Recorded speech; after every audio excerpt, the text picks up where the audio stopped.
Welcome to The Know. I'm Ashley. And I'm Adam. So what if I told you there is an entertainment industry out there that's bigger than Netflix and HBO and Hulu combined, and that it's not Disney? And what if that industry exists in kind of a weird gray area where the content technically, I mean, it sort of, in a weird way, could be taken down and removed at any time on a random whim? No. And it's not porn. Say it also ain't not true. porn. Yeah. But this is, it's true though, it exists. This is the big new form of entertainment. Welcome to the world of gaming videos. Dun dun dun dun. New research shows that gaming videos are even bigger than we previously thought, creating a new kind of entertainment that's as massive as it is unsteady when it comes to the rules that govern it. Which begs the question, as popular as gaming videos are, can they last? I mean, the trouble too is if everyone realizes how big they are, then everyone sort of like wants to get in on the action. But first, let's get into the numbers because, well, they're kind of eye-popping. So this is from a new report from Superdata Research, which compares the audiences for gaming videos on YouTube and Twitch to more traditional media outlets like HBO, Netflix. I mean, it's kind of crazy to think that Netflix is now traditional. If you remember, like sending away for the discs and everything, and when they started streaming and that you could watch like 2 movies. That was amazing, but here we are. In the future. It's a good future, though.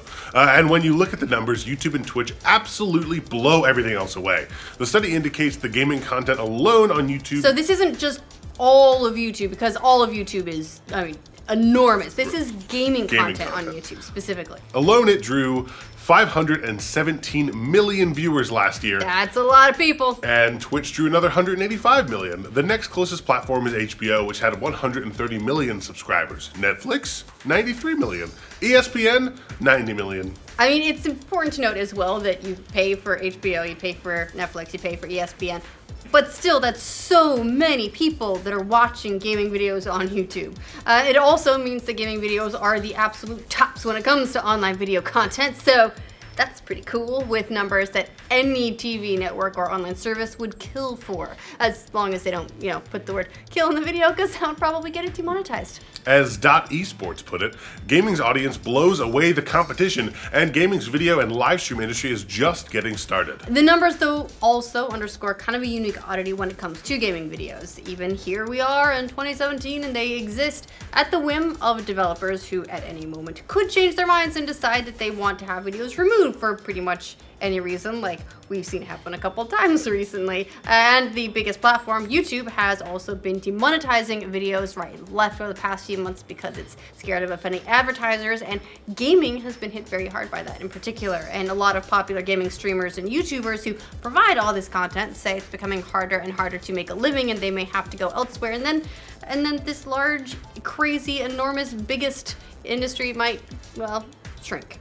So, while gaming videos have grown into a behemoth, it's a behemoth with some pretty significant weak spots. And maybe the biggest weak spot is the still unanswered question, just how legal are gaming videos under copyright law? Now, as we've seen in repeated examples, gameplay and streaming videos do exist in this kind of weird gray area at the whim of developers because, well, technically, legally speaking, they're the ones who ultimately own the game's IP and the assets, and some are totally cool with streamers. Others, like, well, say Ellis, may try to dictate how far in a game streamers can broadcast, as was done with Persona 5, and then it sparks a whole huge fan backlash. And then there are others, like Campo Santo, that say they're cool with streaming, but then they take that permission back like they did with PewDiePie because they don't want to be associated with the person who's putting the videos out. So at the end of the day, despite being really popular and making lots of money, gaming videos still exist in a weird gray area, and at the whim of publishers who like the publicity. But sometimes they don't like giving up all the control. And that's just the developer side. We haven't even got to the platform side yet, because one in particular, and that's YouTube,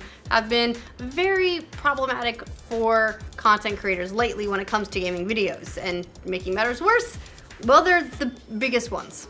You might remember the whole controversy that started earlier this year when tons of advertisers pulled support for YouTube after their ads appeared next to controversial subject matter and extremist content. Which wasn't video game related at all, but we were sort of taking the brunt of that. The resulting hit, which was hundreds of millions of dollars to YouTube's ad business, ended up causing the company to quickly rethink how it serves ads on videos. The result was a more family-friendly focused YouTube algorithm, which quickly demonetized any video that could be seen as controversial. This was referred to as the adpocalypse, and it hit several prominent creators in different ways, forcing many to diversify their income and become less reliant on YouTube.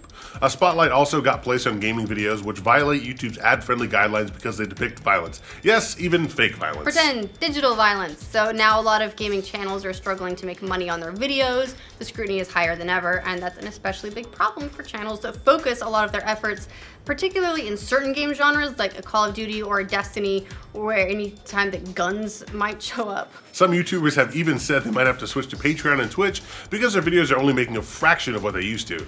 Again, this is a problem that other entertainment media doesn't have. A movie studio wouldn't be forced to stop selling tickets because Keanu Reeves shoots a gun in their film. No, in fact, that's what we're buying tickets for, probably, because, come on, those John Wick movies, they're great, right? A big part of the problem is that no one knows exactly what's causing videos to be demonetized by YouTube's algorithms, and that confusion is causing a lot of headaches, especially with first-person shooters, where it can be particularly dicey. Recently, TogoBiscuit sent his followers on a hunt to see if they could narrow down what YouTube's algorithm was doing, with a few interesting results.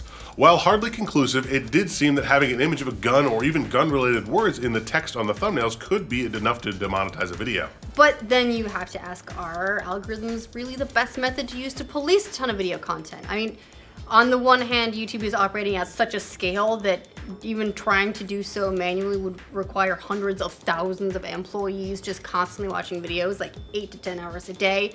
But on the other hand, if you use an algorithm, there are problems. They're not perfect. One lawmaker in Europe is arguing that trusting algorithms to police the internet for copyrighted content doesn't go very well. In an essay, Julia Rita, a German lawmaker and member of the infamous Pirate Party, listed examples of YouTube algorithms getting it hilariously wrong. They included a 12-second video of a purring cat that YouTube claimed contained copyrighted works. Well, look, that's a big problem.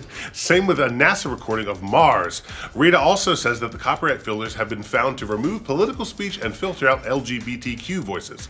She wrote, "It's extremely hard to get this technology right, if possible at all." And all of this is coming as the industry around gaming videos is making a lot of money too, so there's a lot riding on it. Esports says the industry is estimated to earn $3.2 billion this year, along with a 56% of that actually coming from Twitch, which is the platform that, unlike YouTube, has very successfully monetized the audience. It's got the people that watch Twitch, that watch their favorite streamers, who like handing them money and supporting them, whereas you find on YouTube there are a lot of people publishing videos saying, hey, we may have to go do something else, we can't sustain ourselves like this, we can't keep making a living because of the adpocalypse. And you know what the responses are? Good, get a real job. Because the people who are watching the content, I don't know, it's a very weird mentality you get with the audience, where people almost don't want people to make money off of gaming videos. Yeah. Even though it means then that you have to go do something else and not make gaming videos because you have to do something else to earn money. Yep. Yeah. Well, we'll see what happens, but it seems clear that at some point everyone will have to agree on a set of rules when it comes to gaming videos. Both what can be streamed and when it can be monetized.